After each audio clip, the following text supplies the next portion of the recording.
Welcome to another round of Agile Antipatterns. So today we cover yet another pickle in this what seems to be a series that we're doing, things that can spoil the broth for your team, for your product, for yourself. Now, it is important to be aware of these very common antipatterns, I think, and work through them so you can avoid them or minimize them in order to ensure, at the end of the day, a productive and joyful work.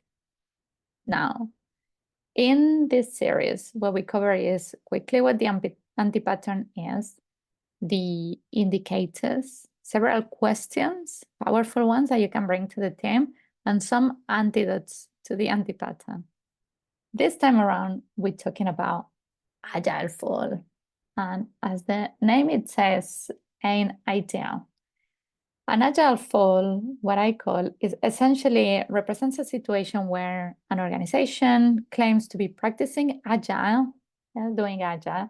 In reality, it really shows a mashup of what some maybe call hybrid, basically combining old-fashioned ways, waterfall methods, with something else.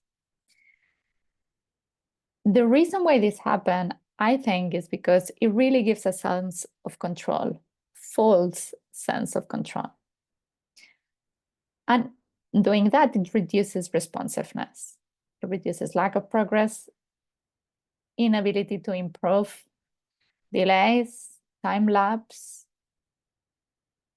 At the end of the day, increases project risk.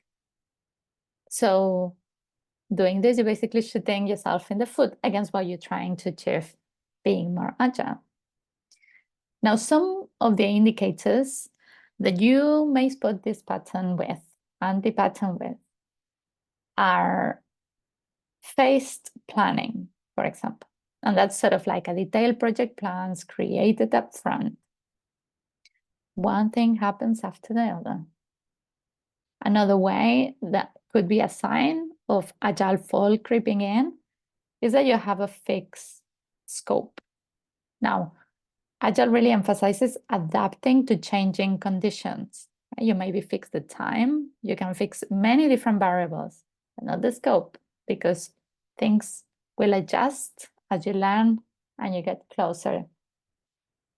Now, another of the indicators is very long release cycles. That means you're releasing in a way that is infrequent, sort of big bang approach instead of incremental. That's a no-no. You may also see some rigid gates, or what's called as meetings no-go, or sort of hierarchical control gatekeepers. That smells odd. And then this idea I kind of cover already of cadences. Instead, move to shift left, right? With QA, with DevOps, with security.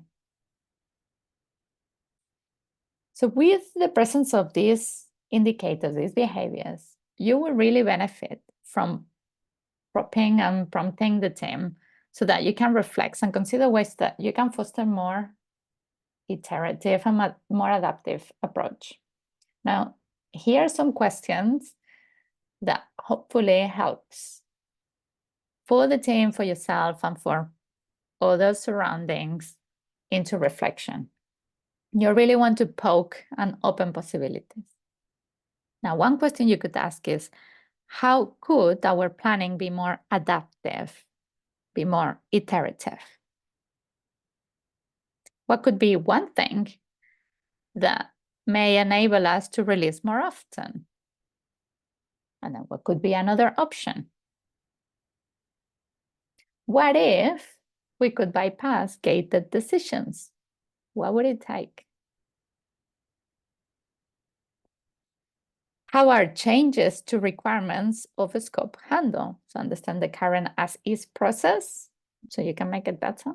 And then what would it make that process 15% more flexible? 15% solutions. And how about asking what could be one thing we could try to shift left? Right? That's meaning having QA involved from the very refinement onwards. Let's jump into antidotes. Fast. stakeholder management. And what that means is try to decouple decisions and enable more fluid operations. Another thing is incremental releases of value, right?